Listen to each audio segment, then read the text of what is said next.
Bonjour. Dans la sidra de cette semaine, la paracha de Vaïtranan, nous avons une paracha qui est très riche en sujets. Les premiers sujets que nous allons retrouver les 10 commandements, les 10 paroles que Dieu nous a enseignées lors du nom de la Torah. Nous allons avoir les lamentations de Moïse qui va supplier à Kadosh Baruch Hu, les dernières supplications, donnant la possibilité d'avoir ce mérite de pouvoir rentrer en terre d'Israël.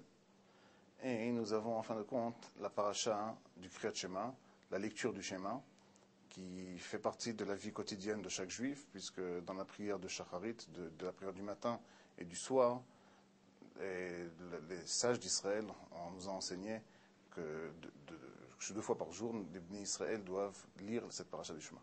Alors, il faut se poser la question, quel a été le mérite des Bnei Israël de pouvoir arriver à ce moment de cette révélation, à ce moment de confrontation entre le Créateur et la créature, arriver au Har Sinaï, au mont Sinaï, et de pouvoir recevoir le mérite de recevoir la paracha du Shema. Quel est son contenu? Quel est le message lequel 2 fois par jour les Bnei Israël, les enfants d'Israël, lisent le Shema Israël devant Akadosh Baruch Hu? Le Midrash se pose cette question. Bema zachu Israël, les parachas de Kriyat Shema. Quel a été le mérite des Bnei Israël de pouvoir recevoir cette paracha de Shema Israël? C'est-à-dire qu'il faut essayer de comprendre dans quel contexte on se trouve. Nous avons ici des Bnei Israël qui arrivent de 210 ans d'esclavage, qui arrivent où ils sont descendus à un niveau catastrophique. Peut-être que depuis la création du peuple juif, depuis Avraham, Yitzhak et Yaakov, le Ham Israël n'était jamais descendu aussi bas, aux mêmes têtes, au 49e degré de Touma. Et quelques mois plus tard, en 3 mois, de cette sortie d'Égypte, on va se retrouver face au mont Sinaï lors de la révélation. Et à ce moment-là, Akadosh Baruch Hu va nous donner ce cadeau extraordinaire qui nous suit aujourd'hui dans tous nos prières, dans les moments de joie, dans les moments de tristesse, c'est le Shema Israël. Donc la Gemara, le Midrash se pose cette question, quel a été le mérite des Bnei Israël de pouvoir avoir reçu à ce moment-là le moment de Shema Israël? La réponse, Zachu la mi Matan Torah. Ils l'ont reçu grâce au Matan Torah. On essaye de comprendre qu'est-ce qui s'est passé à ce moment-là. On voit lors du Matan Torah, Kadosh Baruch Hu a dit au Bnei Israël, Anochi, il va se présenter la première Teudat Zeut, la première carte d'identité que Kadosh Baruch Hu vient et interpeller le peuple juif dans son ensemble. Anochi Hashem Elokecha Asher hotzetecha meret Mitzrayim mibet avadim. Je suis l'Éternel ton Dieu qui t'a fait sortir de la maison d'Égypte, de la maison d'esclavage. Lorsque les Bnei Israël ont entendu la première phrase, la première révélation des 10 paroles de Dieu, ils ont répondu à Kadosh Baruch Hu, Hashem Elokeinu, Dieu est notre Dieu, Hashem Echad, Dieu est un. Si on fait attention, il y a une sorte de dialogue qui va se passer entre les Bnei Israël de la façon dont Kadosh Baruch Hu va se révéler à eux. Lorsque Moshe a entendu que les Bnei Israël, lors de la révélation, lorsque Akadosh Baruch Hu vient donner sa carte d'identité, voilà qui je suis, voilà comment je suis arrivé à vous, voilà quel est mon rôle dans l'histoire, Moshe a une réaction assez bizarre, puisqu'il va répondre en voyant l'histoire se défiler devant lui, Baruch Shem Kevod Malchuto Leolam Vaed, béni soit le nom du Créateur, et que son royaume tient à jamais. Cette phrase, en fait, il y avait déjà un copyright dessus. C'est pas Moshe le premier qui a trouvé la formulation de cette phrase. Si on remonte un peu dans l'histoire, il faut remonter quelques années, quelques générations avant, et on va voir que son grand-père, qui était Yaakov, se retrouvait au moment de sa mort entouré de ses 12 enfants. Et imaginez au moment de la séparation de Yaakov face à ses 12 enfants, avec tous les problèmes qu'il pouvait avoir au point de vue pédagogique, au point de vue éducatif, au point de vue transmission. Il ne savait pas, il essayait de leur donner des dernières recommandations avant le moment où il ne pourrait plus se présenter à eux. Et là, les enfants d'Israël vont lui dire Shema Israël. Donc aussi, ils parlent à leur père, Israël, puisque Yaakov a reçu une sorte de upgrade. Il a changé de son nom de Yaakov à Israël. Alors écoute Israël, écoute notre Père Israël, Hashem Elokeinu, Hashem Echad, Dieu, l'Éternel notre Dieu, l'Éternel est un. Quand Yaakov entend ses enfants, ses 12 enfants autour de lui, pouvoir se présenter et comprendre la compréhension d'Akadosh Baruch Hu, ils ont compris la révélation d'Akadosh Baruch Hu à travers la création, Yaakov, là, va pouvoir se séparer des Bnei Israël, de toute sa famille, des Bnei Israël, la famille d'Israël, et pouvoir dire Baruch Shem Kevod Malchuto L'Olam Vaed. Il va remercier Akadosh Baruch Hu que ses enfants, au complet, là on a ici les 12 enfants. On n'a pas comme son père Yitzhak, où il avait 2 enfants, il y a 50% qui sont partis chez Ésaü, ou son arrière-grand-père qui avait aussi 2 enfants. Il en avait d'autres, mais on parle on parle de Ishmaël et Yitzhak, et là aussi il y a Ishmaël qui n'a pas reçu le message. Donc là, Yaakov, des 3 patriarches, il est le premier à pouvoir revendiquer qu'au point de vue pédagogique, son message est passé. Donc Moshe, il va se retrouver en fait devant la même situation. Il va se retrouver comme berger de cette génération, accompagné des Bnei Israël, et ça fait déjà bientôt plus de 40 ans. Là, on se trouve les 2 dernières semaines avant la mort de Moshe. Le livre de Dvarim sont les 4 discours que Moïse va transmettre aux Bnei Israël avant de se retirer du monde. Et là, il se rappelle que 38 ans auparavant, lors du Matan Torah, les Bnei Israël ont su se trouver devant Akadosh Baruch Hu, le moment de la révélation, et pouvoir revendiquer et accepter Akadosh Baruch Hu et présenter et ont compris la dimension d'Akadosh Baruch Hu. En fait, il faut se poser la question beaucoup plus profonde. Qu'est-ce qu'il y a dans cette phrase du Shema Israël? Quelle est la dimension des mots qui paraissent un peu bizarres, puisque c'est différents noms, différentes facettes d'Akadosh Baruch Hu que nous avons ici, et que les Bnei Israël ont découvert. Donc, quel est le secret du Shema Israël? Si on fait attention, il y a 2 noms. Il y a Adonai, qui représente la mida, la qualité de Dieu lorsqu'il se présente à nous sous la miséricorde. Et nous avons Eloheinu, qui représente ici la midat adin, la qualité de la rigueur. Si on fait attention, comme ceux qui ont l'habitude de faire des gématriotes, des comptes numériques, que le monde, il est créé sous la midat adin, sous la qualité de la rigueur. Puisque imaginez une demi-seconde, je pense qu'il y a suffisamment de films fantastiques et science-fiction ces jours-ci, que lorsqu'on voit que si le monde, un tout petit changement climatique, si la Terre arrête de tourner, si le noyau terrestre arrête de tourner à la vitesse dont on est en train de se tourner, on voit des catastrophes et qu'il n'y a pas de possibilité d'humanité sur Terre. Imaginez qu'une planète demain matin décide de faire grève et arrête de pouvoir tourner, aller à la vitesse de rotation dans laquelle elle a l'habitude de faire. C'est la fin de l'humanité sur Terre. Donc lorsque Dieu, dans le livre de Bereshit, va créer le monde, on va voir qu'entre le premier chapitre de la création et le deuxième chapitre de la création, on va se retrouver avec 2 dimensions tout à fait différentes. Le premier chapitre de Bereshit, Akadosh Baruch Hu ici se présente à la création comme Elohim. Bereshit, bara Elohim et Hashamayim ve'et haaretz.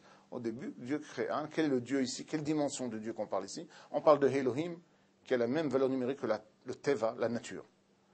Et là, si on fait attention, il y a Shamayim, le ciel, qui est devant, qui précède au problème de la terre. C'est-à-dire qu'ici, on parle de quelque chose d'idéaliste. C'est-à-dire la première volonté du Créateur, c'est de créer un monde qui est directement dirigé vers un côté spirituel. Et on fait attention à tous les autres psukim. Vayomer Elohim veyor, et Dieu dit que la lumière fut. Et tout le premier chapitre, Vayomer Elohim veirakia, que les cieux, on parle de différence chaque jour des 6 jours de la création. L'adjectif qui est appelé, le nom, la qualification que Dieu utilise, c'est le nom de Elohim, le nom de la rigueur, le nom du din, qui ne donne pas la possibilité à la création de bouger même d'un demi-millième de degré, ou sinon il n'y a pas de possibilité d'humanité sur Terre. Maintenant, si tout le monde est basé sur la rigueur, où est la place de l'homme?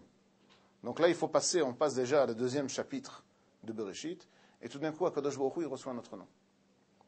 Dieu va se présenter effectivement comme Elohim toujours, mais il va se présenter comme Adonai Elohim.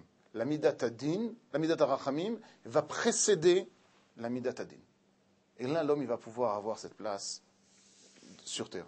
L'homme, la midat arachamim va pouvoir donner la possibilité à l'homme de pouvoir se mouvoir. C'est pour ça qu'on voit tout de suite dans le 2e chapitre, Beyom Asot, le jour où Dieu a fait Haaretz Veshamayim. On a vu tout à l'heure dans le premier chapitre, c'était le ciel et la terre.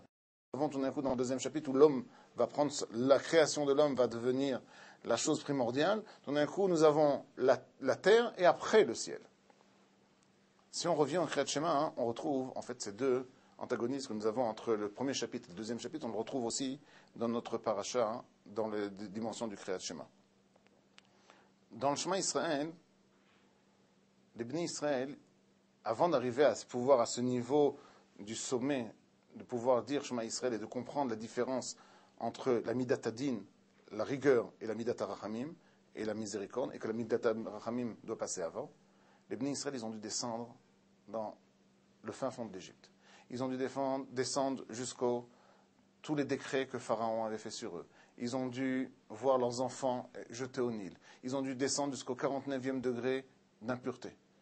Lorsqu'ils sont descendus si bas, tout d'un coup, les mêmes personnes ont vu les miracles d'Akadosh Baruch Hu. Ils ont vu la sortie d'Égypte.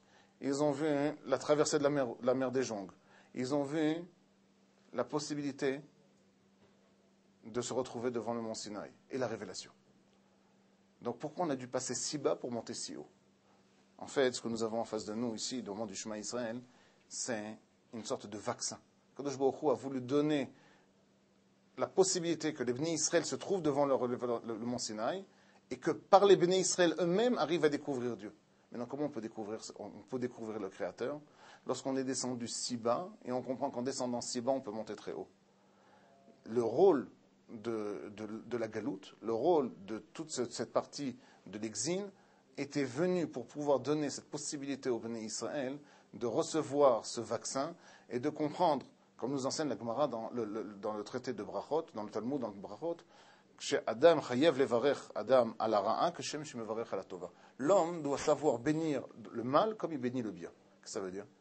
C'est-à-dire que si on fait attention, c'est pas qu'il y a du mal dans le, c'est pas que on n'a pas ici deux dieux qui jouent à cache-cache avec nous.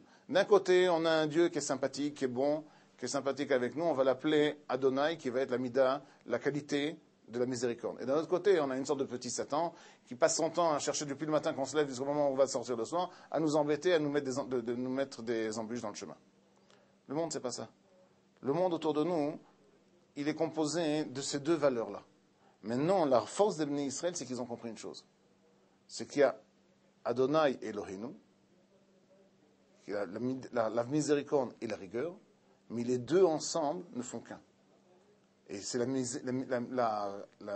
Rachamim, la miséricorde, c'est elle qui représente, c'est elle qui est la Teudat Zeut, c'est elle qui représente la carte d'identité d'Akadosh Baruch Hu.